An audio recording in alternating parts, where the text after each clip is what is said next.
पहुंचते ही प्रशांत ने मेनका और शनाया को सोफे पर बैठने को कहा। प्रशांत ने शनाया से कहा, देखो मैं सीधे मुद्दे की बात पर आता हूँ। मुझे बात को घुमा फिरा कर कहना बिल्कुल पसंद नहीं है। तुमने उस बच्चे को क्यों मारा? और ये भी बताओ कि ब्रूनो को तुमने क्यों मारा था? प्रशांत का सवाल सुनकर शनाया थोड़े समय के लिए हड़बड़ा गई। उसने प्रशांत को देखते हुए कहा, मैंने उन दोनों को नहीं मारा। मुझे पता नहीं तुम लोग क्या बात कर रहे हो। और उस बच्चे ने पहले मुझे थप्पड़ मारा था। मैंने जो भी किया अपने बचाव के लिए किया। प्रशांत ने कुर्सी खींची और शनाया के सामने आकर बैठ गया। फिर उसने शनाया की आंखों में देखते हुए सख्ती से पूछा, देखो, जिस तरह से तुमने उस बच्चे को मारा है ना, कोई भी 9 साल का बच्चा तो ऐसा नहीं कर सकता। हो सकता है उसने तुम्हें पहले थप्पड़ मारा हो, मगर जिस बेरहमी से तुमने उसे पीटा है वो कोई बच्चों का खेल नहीं है। पुलिस को कुत्ते की लाश पर इंसान के सलाइवा और स्किन के सैंपल भी मिले हैं, और पुलिस वो सैंपल तुमसे मिलाना चाहती है। अब मुझे इस बारे में कुछ भी नहीं पता है। तुम फालतू की मनगढ़ंत बातें कर रहे हो। मुझे अपनी सफाई में कुछ भी नहीं कहना। दीदी देखो ना, ये मुझसे कैसे बात कर रहा है। कहते हुए शनाया अपने हाथ मोड़कर बैठी रही और सिर दूसरी तरफ फेर लिया। वो सामने जो कमरा देख रही हो, वो सुनील का कमरा है। मैंने उस कमरे को बंद करके उस पर कुछ यंत्र भी बनाए हैं। अब उस कमरे को मेरे सिवाय और कोई नहीं खोल सकता। सुनील के पास जाना अब किसी के लिए भी संभव नहीं होगा। प्रशांत ने कमरे की तरफ इशारा किया और गौर से शनाया का चेहरा देखा। सुनील का नाम आते ही शनाया के चेहरे का भाव बदल गया। मेनका सब कुछ बहुत ध्यान से देख रही थी। फिर वो भी शनाया के करीब आई और बोली, सच सच बताओ कि तुम्हें यहाँ पर किसने भेजा है और तुम्हारा यहाँ आने का मकसद क्या है? शनाया ने पलटकर प्रशांत और मेनका को देखा और फिर उसने मुस्कुराते हुए उन दोनों से कहा, ठीक है, अगर तुम सच ही सुनना चाहते हो तो सुनो। तुमने सही समझा। मैं यहाँ एक बहुत ही जरूरी काम से आई हूँ। शनाया की आवाज में अचानक ही बदलाव आ गया। अब उसकी आवाज एक छोटी 9 साल की बच्ची की तरह नहीं रही। उसकी आवाज में गंभीरता थी और अब वो किसी बड़ी औरत की तरह बोल रही थी। शनाया का चेहरा भी अब बदलने लगा था। देखते ही देखते वो एक औरत की तरह दिखने लगी। प्रशांत और मेनका ये सब देखकर हैरान हो गए। इससे पहले कि वो कुछ कहते, शनाया ने कहा, अब जब हम सच की बात कर ही रहे हैं तो ये झूठा दिखावा कैसा?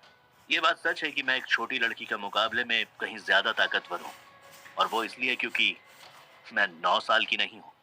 मेरी उम्र 110 साल की है और मैं प्रशांत की तरह एक खूनी कुएं की नौकर हूँ। शनाया की बात सुनकर प्रशांत एकदम हैरान हो गया।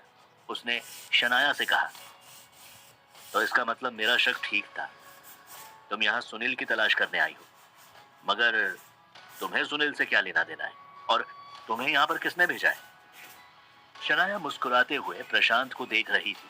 उसने प्रशांत से कहा, मुझे यहाँ पर एक बहुत ही खास आदमी ने भेजा है। उसके बारे में मैं तुम्हें कुछ भी नहीं बता सकती, और मैं यहाँ पर सुनील को अपने साथ ले जाने के लिए आई हूँ। तुम चाहे कितने भी यंत्र बना लो और किसी भी तरह से दरवाजे को बंद कर दो, तुम मुझे सुनील को अपने साथ ले जाने से नहीं रोक पाओगे। मैं जिस काम के लिए आई हूँ उसको किसी भी हाल में पूरा करके ही जाऊंगी। हम ये कैसे मान लें कि जो तुम कह रही हो वो सच है? भला कोई 110 साल का कैसे हो सकता है? मेनका ने कहा, खूनी कुआं कुछ भी कर सकता है। मैंने जितनी भी बलि चढ़ाई है उसके बदले में खूनी कुएं ने मुझे ताकतवर बनाया है, और उसके साथ ही मुझे जवान भी रखा है। वो हमेशा मुझे एक छोटी बच्ची बना देता है, और इस तरह से मैंने अपनी उम्र बढ़ाकर 110 साल की कर ली। मैंने इस दुनिया को तुमसे कहीं ज्यादा देखा है। तुम्हें अपने झांसे में फंसाना मेरे लिए बहुत ही आसान था। शनाया ने मेनका से हंसते हुए कहा, देखो, मेरी तुम दोनों से कोई दुश्मनी नहीं है। तुम सुनील को मेरे हवाले कर दो, मैं चुपचाप यहाँ से चली जाऊंगी। क्योंकि अगर तुम ऐसा नहीं करोगे तो अपनी जान से हाथ धो बैठोगे। शनाया ने प्रशांत और मेनका को धमकाते हुए कहा, बिल्कुल नहीं, हम किसी भी हाल में सुनील को नहीं छोड़ेंगे। उसको हमने बहुत मेहनत से पकड़ा है, और सुनील तो वैसे भी एक बहुत बड़ा क्रिमिनल है। अगर वो दोबारा सोसाइटी में आ गया तो सब कुछ बर्बाद हो जाएगा। वो मासूम लोगों की ऐसे ही जान लेता रहेगा और वो सोसाइटी के लिए एक बहुत बड़ा खतरा बन जाएगा। प्रशांत ने कहा, तुम बहुत ही बड़े बेवकूफ हो। हम सारे खूनी कुएं के नौकरों को एक साथ काम करना चाहिए। अगर हम एक दूसरे को यूं ही मारते रहेंगे तो इस सोसाइटी का ज्यादा नुकसान होगा। और अगर हम ऐसे ही आपस में लड़ते रहे ना, तो एक दिन ये पूरी सोसाइटी ही खत्म हो जाएगी। शनाया ने कहा। प्रशांत शनाया की किसी भी बात को सुनने को तैयार नहीं था। वास्तव में प्रशांत ने कभी इस बात पर इतना गौर भी नहीं किया था, मगर इस समय वो सुनील को रिहा नहीं कर सकता था। सुनील को छोड़ना खतरे से खाली नहीं था। प्रशांत ने शनाया से कहा, देखो चाहे कुछ भी हो जाए, मैं सुनील को नहीं छोड़ूंगा। अगर तुम्हें उसे लेकर जाना है तो पहले तुम्हें मुझसे मुकाबला करना पड़ेगा। ठीक है, जैसा तुम ठीक समझो। बाद में मत कहना कि मैंने तुम्हें अलर्ट नहीं किया। शनाया ने कहा। देखते ही देखते शनाया के नाखून अचानक से लंबे और पैने होने लगे। उसके बाल भी बढ़ने लगे। शनाया के बालों ने मेनका और प्रशांत के गले को दबोच लिया। उसके बाल प्रशांत के पूरे घर में फैल गए थे। मेनका और प्रशांत को अब सांस लेने में भी दिक्कत हो रही थी। प्रशांत निहत्था था। उसने अपने आप को बचाने के लिए पास रखी हुई कुर्सी को उठा लिया। कुर्सी में वो शनाया के बालों को लपेटने की कोशिश करने लगा, लेकिन जैसे ही प्रशांत ने कुर्सी में शनाया के बालों को लपेटा, कुर्सी टूटकर दो टुकड़ों में हो गई। प्रशांत शनाया के बालों की ताकत को देखकर हैरान था। उसे समझ में नहीं आ रहा था कि वो अपने आप को कैसे छुड़ाए। प्रशांत ने मेनका की तरफ देखा। वो भी शनाया के बालों से बचने की कोशिश कर रही थी। मेनका ने देखा कि उसके सामने रखी हुई मेज पर चाकू पड़ा था। उसने बहुत कोशिश करके चाकू को उठाया। मेनका ने शनाया के बालों को चाकू से काटने की कोशिश की, मगर बालों की जगह चाकू ही टूट गया। शनाया ने अपने बालों की पकड़ को और मजबूत कर दिया। प्रशांत और मेनका को अब और भी ज्यादा दिक्कत होने लगी। तभी प्रशांत को अपनी जेब में रखे हुए लाइटर के बारे में याद आया। उसने जेब से लाइटर निकाला और शनाया के बालों को जलाने लगा। शनाया के बाल आग से नहीं बच पाए। झट से उसके बाल जलने लगे। बाल जलने की वजह से जब उसकी पकड़ कमजोर हुई, तब प्रशांत ने अपने आप को तुरंत छुड़ा लिया। फिर प्रशांत ने मेनका के पास जाकर वहां के भी बालों को जलाना शुरू कर दिया। शनाया ने तुरंत अपने बालों को वापस लिया और आग को बुझाने की कोशिश करने लगी। ये क्या किया तुमने?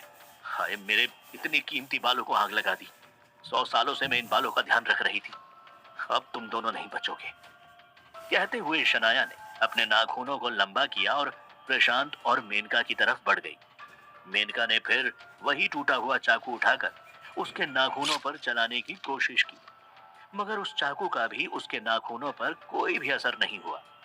प्रशांत ने भी लाइटर से नाखूनों को जलाने की कोशिश की, मगर इस बार शनाया के नाखूनों पर आग का असर नहीं हुआ।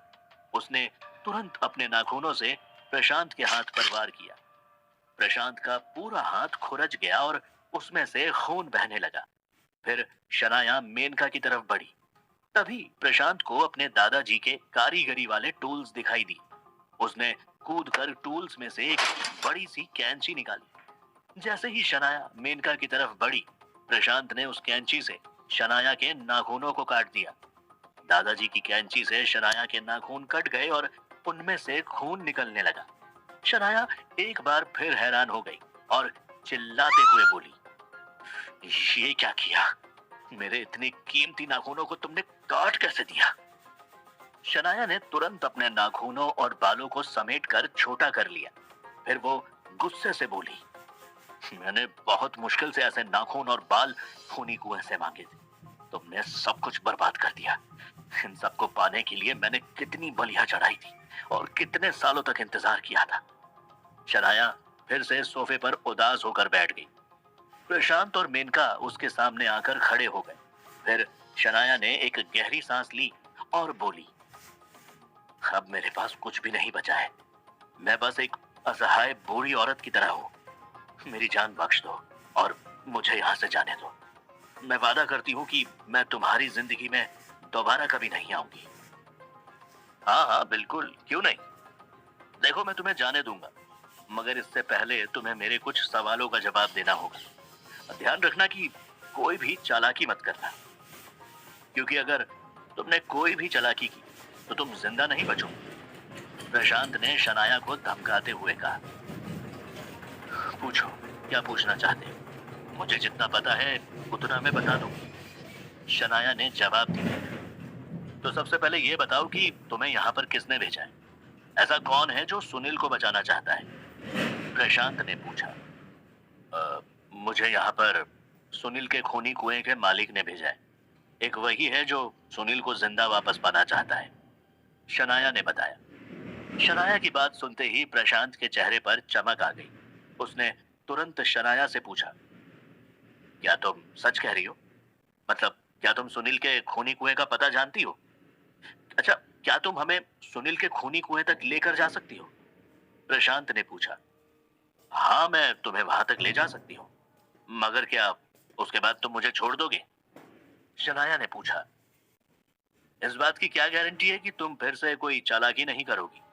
वो खूनी कुआं सच में सुनील का कुआं है कि नहीं, ये तो वहां जाकर ही पता चलेगा।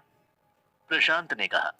देखो, मुझे जितना पता है मैं उतना तुम्हें बता दूंगी, मगर तुम्हें वादा करना होगा कि वहां पहुंचकर तुम मुझे जिंदा छोड़ दोगे, शनाया ने कहा। तभी बीच में मेनका बोल पड़ी।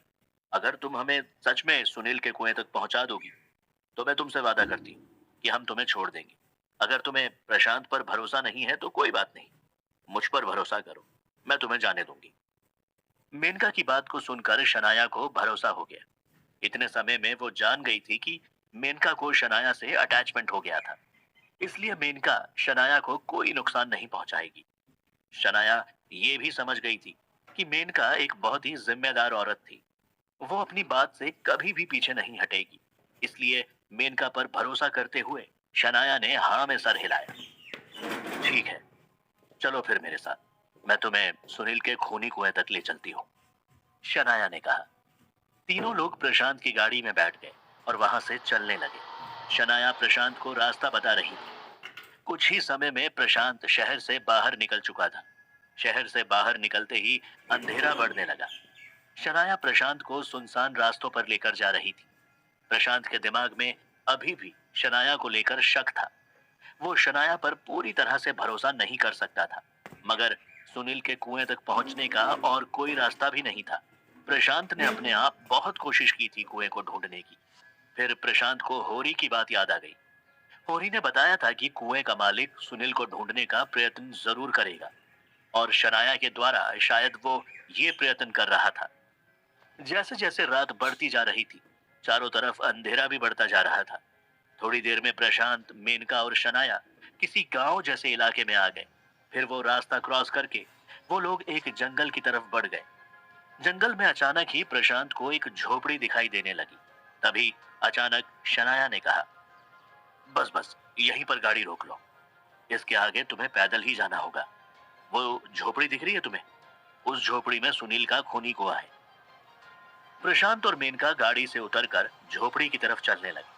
तभी अचानक शनाया ने उन्हें पीछे से रोका और कहा, अब झोपड़ी में घुसने के लिए तुम्हें और कुछ भी करना होगा क्या?